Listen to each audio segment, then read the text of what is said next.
नमस्कार, सुस्वागतम, वेलकम, अभिनंदन। मैं हूं डॉक्टर वाय राखी।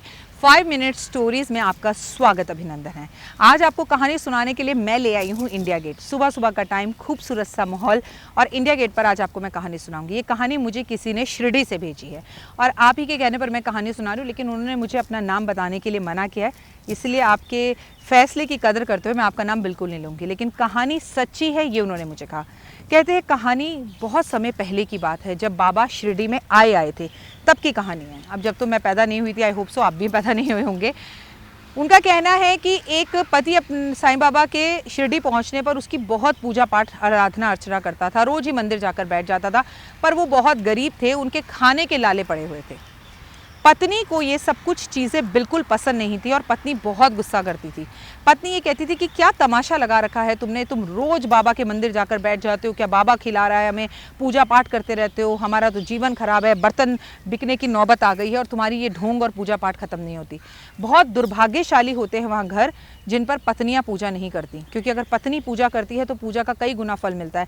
लेकिन अगर पत्नी पूजा ना करे और पति पूजा कर रहा हो तो भी कोई बुराई नहीं है, लेकिन अगर पत्नी उसे टोक रही हो उसके दान पर, उसकी पूजा में, तो फिर आपको खुद ही नुकसान होता है। जिसने जो भक्ति करनी है, भक्ति के दीवाने, मीरा के दीवाने तो सदैव इस दुनिया के अंदर पागल ही कहलाए हैं। भगवान से जो प्रेम करता है उसे तो हमेशा कुछ ना कुछ सुनना ही पड़ता है। सही कह रही हूँ ना मैं? वो पूजा पाठ करता चला जाता, बाहर जाता, थोड़ा बहुत काम करता, शाम को जो कमा कर लाता पत्नी को दे देता। पत्नी उससे बोलती कि क्या तुमने लगा रखा है, जो कमाते हो उसका आधा दान कराते हो और मेरे लिए कुछ लाते नहीं हो। मर मर कर एक टूटी फूटी झुग्गी के अंदर तुमने मुझे रखा है, कटी फटी साड़ी पहनकर मैं रह रही हूँ, ऐसा कब तक चलेगा? पर बेचारे पति साईं साईं साईं करते रहते और मुँह से कुछ नहीं बोलते। एक दिन वो बेचारा थका हारा तेज बारिश में मंदिर से लौटकर वापस आ रहा था। उसने क्या देखा कि एक बूढ़ा बैठा हुआ है कहीं झोला लेकर। उसने बोला, बाबा क्या हुआ? बोला, कुछ नहीं, मुझे बहुत भूख लगी है, क्या तुम मुझे अपने घर ले जाकर भोजन करा सकते हो? उसने बाबा का हाथ पकड़ा, झोला पकड़ा और लेकर बाबा को घर आया, बिठाया कुटिया में, और उसकी पत्नी खाना ही बना रही थी। बोला, 2 थाली लगा दो। अब घर में तो 2 ही लोगों के लिए खाना था।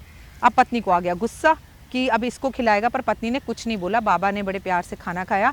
जैसे ही बाबा खाना खाकर चला गया, पत्नी अपने पति से लड़ने लग गई कि अब मैं भूखी रह गई हूँ, अब यही इस घर में बाकी रह गया था, अब तुम फ़कीरों को उठाकर भी ले आया करो और भोजन करा दिया करो। इतने में पति पत्नी दोनों आपस में लड़ रहे थे कि उनकी नज़र खटाक से उस झोले की तरफ पड़ी। तो महिला बोली, बाबा अपना झोला छोड़ के जाओ, पीछे जाकर दे आओ। अब पति ने बोला, कुछ नहीं है, हल्का सा झोला है, वो मैं ही उठाकर लाया था, उसमें तो कुछ जान ही नहीं थी। पत्नी बोल रही, क्या बोले तुम? हल्का सा झोला था, वो तो भरा पड़ा है, कितना भारी लग रहा है, मुझसे तो उठ भी नहीं रहा। पति ने जैसे ही आकर झोला खोला तो वो सोने की मुद्राओं से भरा हुआ था। पति भागकर बाहर गया तो दूर तक कहीं पर भी नज़र जा रही थी, पर बाबा नज़र नहीं आ रहा था। साईं बाबा आए और पत्नी अपने पति के पैरों में गिर गई। साईं बाबा आए और खूब सारी धन दौलत, एक कटोरी दाल टूटी फूटी झुग्गिया में और सूखी रोटी खाकर देकर चले गए। जहाँ पर विश्वास है ना, वहीं पर सब कुछ होता है।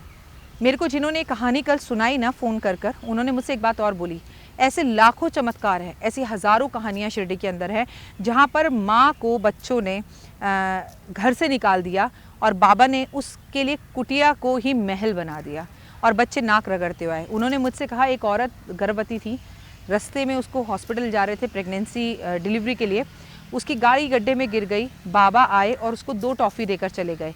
उसका बच्चा भी बच गया और वो माँ भी बच गई। हॉस्पिटल पहुँचने पर डॉक्टर ने कहा बचना मुश्किल है। जब पूरा ऑपरेशन किया गया तो लड़की के हाथ में 2 टॉफ़ी थी। उसे याद आया कि बाबा आए थे और वो टॉफ़ी दे गए थे। कई लोग साईं बाबा का विरोध करते हैं, कई लोग बोलते हैं वो हिंदू के हैं, कई लोग बोलते हैं वो मुसलमान के हैं। चलिए, वो हिंदू के हैं, मुसलमान के हैं, इस बात से क्या फ़र्क पड़ता है? बाबा तो हैं। और एक बात तो सदैव कही जाती है, चमत्कार को नमस्कार है। अपने बच्चों को भी ये कहानी ज़रूर बताएं।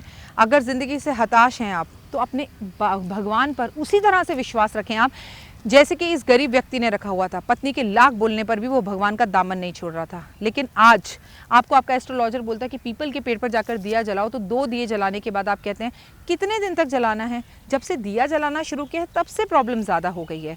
अगर आप मन से मेरे कहे बिना भी कुछ करेंगे ना, आपकी ज़िंदगी बल्ले बल्ले ज़रूर होगी। विश्वास को ही सलाम है। फिलहाल दीजिए इजाज़त, नमस्कार।